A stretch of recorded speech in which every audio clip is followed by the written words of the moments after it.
feel ko naman wala naman sigurong lesson na maibigay yun sa concert. Like, but it's really just being able to kind of like be inside this whole capsule of experience and all of the stories and the things that these songs talk about.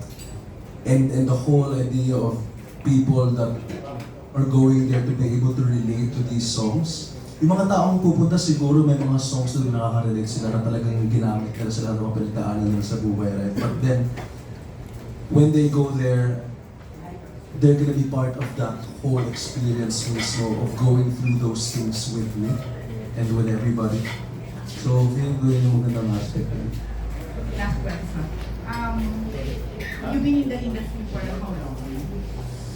10 years. 10 years? Since Wow. For 2014. Tama. 2014, yeah. Oh, ano, yeah, 10 years. Yeah. In 10 years, JJ, sila na rin yung songs mo talaga.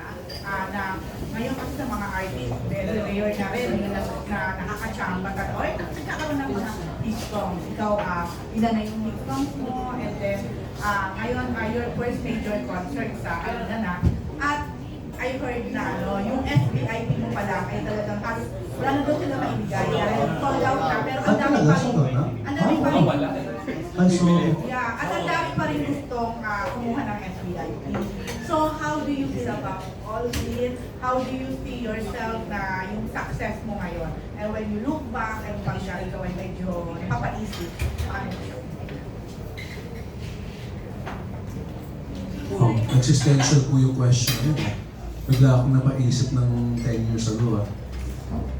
Wow. Ganda lang. Huh. It's actually. It's really interesting because for some weird reason it just feels like yesterday I was just this random makulit Bisaya speaking boy from Cebu na nilalanggi si Coach Sara as a 13-year-old. Alam mo yun, ulala, ganun. And kinukulit ko lang lahat ng mga tao na sa paligid ko kasi I didn't take anything seriously actually. I really didn't because joining the Voice Kids was never really about what I wanted. It's because I joined it because it was what my mom wanted. It was my bonding with my mom. Kasi ako, hindi ko naman pinangarap to as a kid. You know how in school, the teacher would ask, diba, the students, oh, what do you be when you grow up? Tapos yung mga students, gusto ko po maging astronaut. Tapos yung isang student, gusto ko po maging corrupt na politician. Like, for example, tapos, kasi iba pangarap din talaga.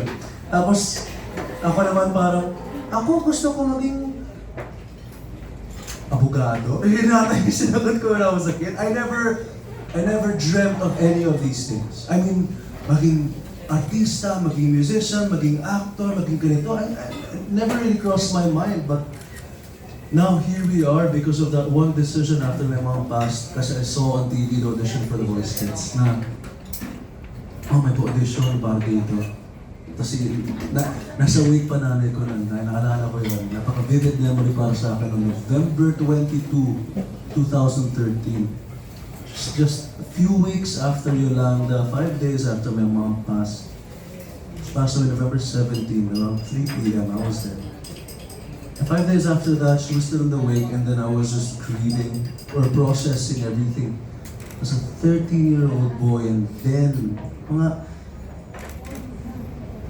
bandang hapon nakita ko sa TV, may audition sa The Voice Kids. Tapos naisip ko lang, for some reason, ito yung gusto ni Mama. Kasi yun yung bonding namin.